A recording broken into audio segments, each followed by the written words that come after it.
The newly launched recruitment scheme of the government for the soldiers and military, this is very much in trouble actually.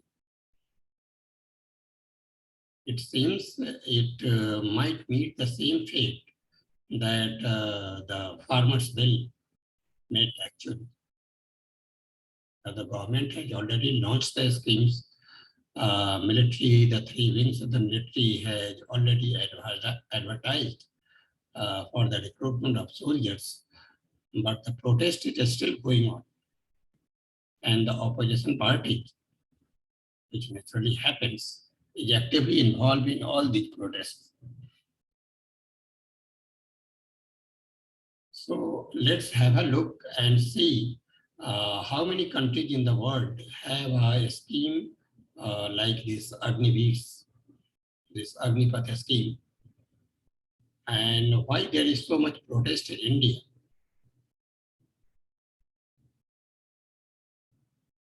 So what will happen? Suppose what will happen if India doesn't recruit Agniveers? Can you figure it out? Write in the comment section. We'll discuss it at the end of this discussion actually. Watch this video completely so that you can understand what is harming our nation actually.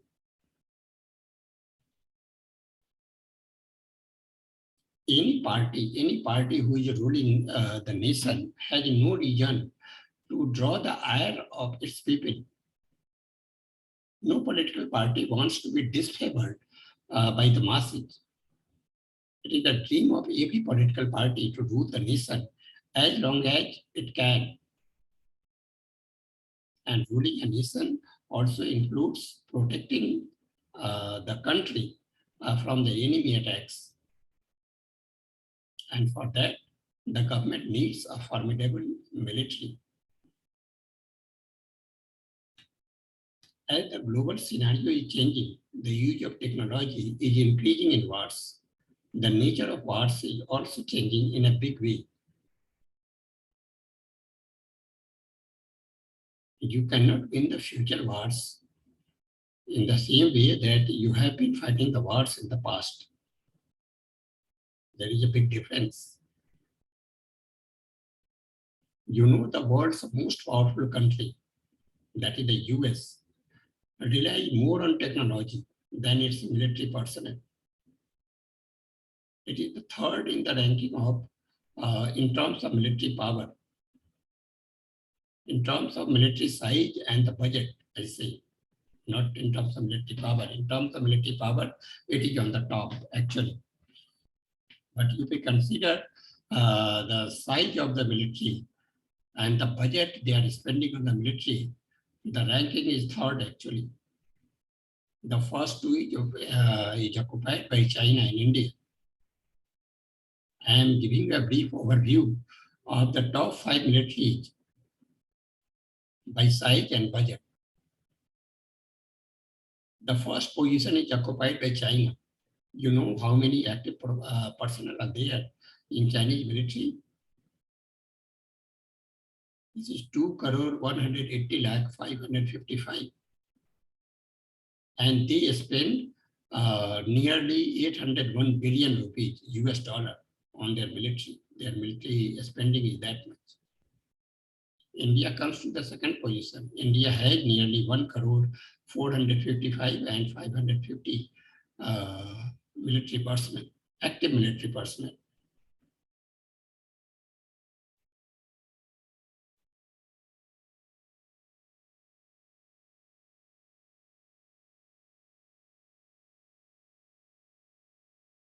And the third position, then the US is there. US has 1,388 lakh and 100 military personnel.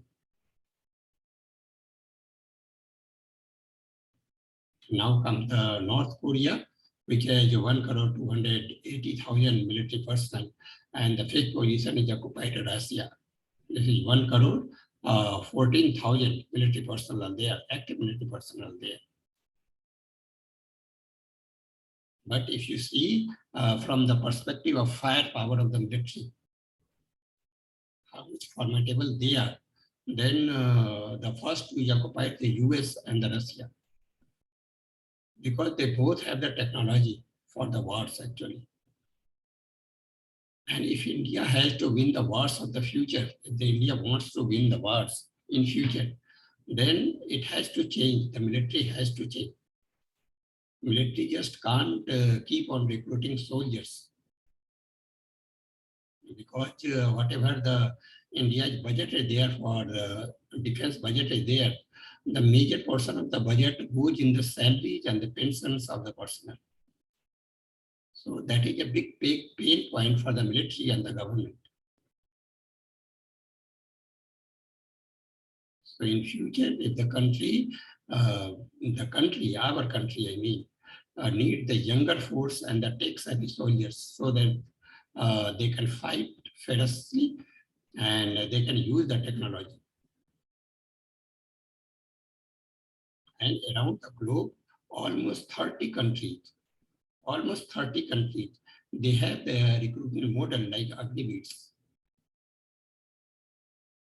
And none of these countries actually saw any protest that India saw when they started recruiting people, recruiting Agniveer. Actually, what's the problem? India gives enough freedom to its citizens to voice their opinion. And in most of the occasions, this freedom is misused by the citizens, and primarily the minority community and the opposition parties are always there to grab this kind of situation and create unrest so that they can show their strength.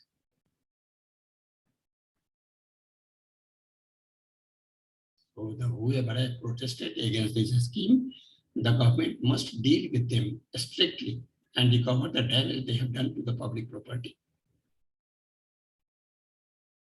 There are many critics of this scheme, including the big wigs, like the General G.D. Bakshi. But whenever a new scheme is introduced, it is not final.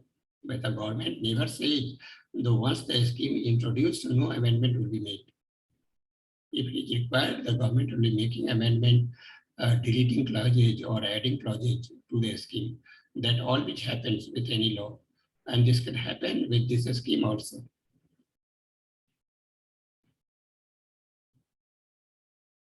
Now I'm giving a brief overview of the major nations that have a recruitment scheme like the Agniveer, or you say the Agnipath scheme. The very first nation is USA, the America.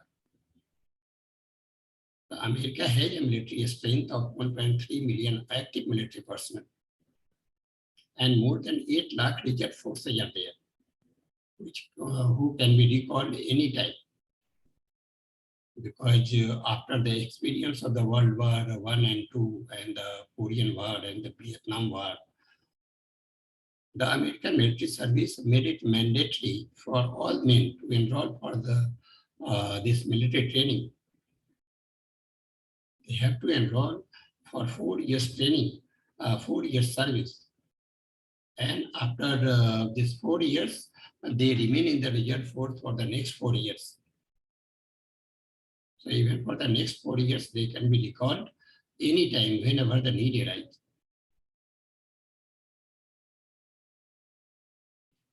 And soldiers there in America, they get pensions. And if they opt out the scheme, then they are getting allowances and perks. Even China has a similar scheme. The Chinese constitution makes it obligatory to all men above 18 to serve the military for a minimum of 8 years and a maximum of 12 years. And no one ever protested in China, because if you protest there, then what will happen? Russia too have a similar scheme. There they had the 1 year military service mandatory for all men in the age group of 18 to 27. After serving for 1 year, they are sent in the reserve category where they can be recalled at any time, whenever the need arises. if the men in the age group of 18 to 27 don't show up for the registration for this military service, they get punished by a large fine and nearly 2 years in prison. Israel has also made it mandatory to serve in military. This is for all men and women. Men are required to serve for 30 months and women for 24 months. And in Europe, the France has the largest army, and France also have a similar recruitment scheme.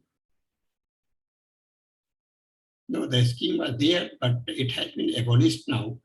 But what is the position actually? The youth of the France voluntarily join armed forces. They join armed forces on a voluntary and contractual basis. They sign a contract for 1 year, which can be extended to 5 years.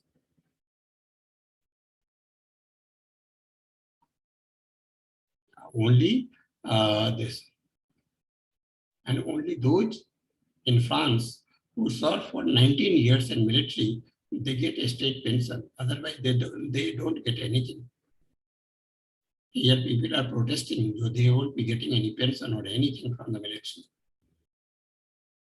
Because that is on their mind actually. So once they get into military, the whole life is set.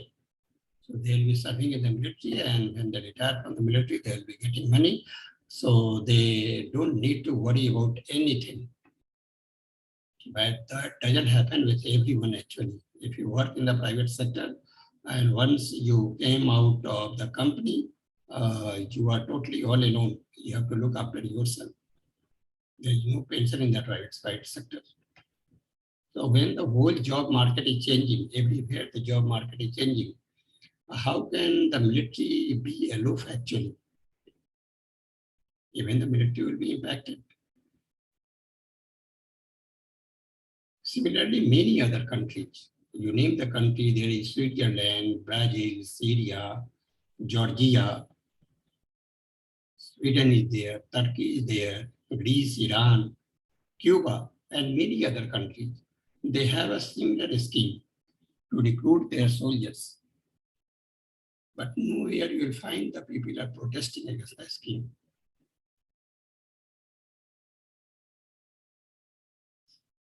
This happens only in India because you enjoy so much of freedom actually. You can enjoy your freedom, but don't spoil the image of the nation and the public property.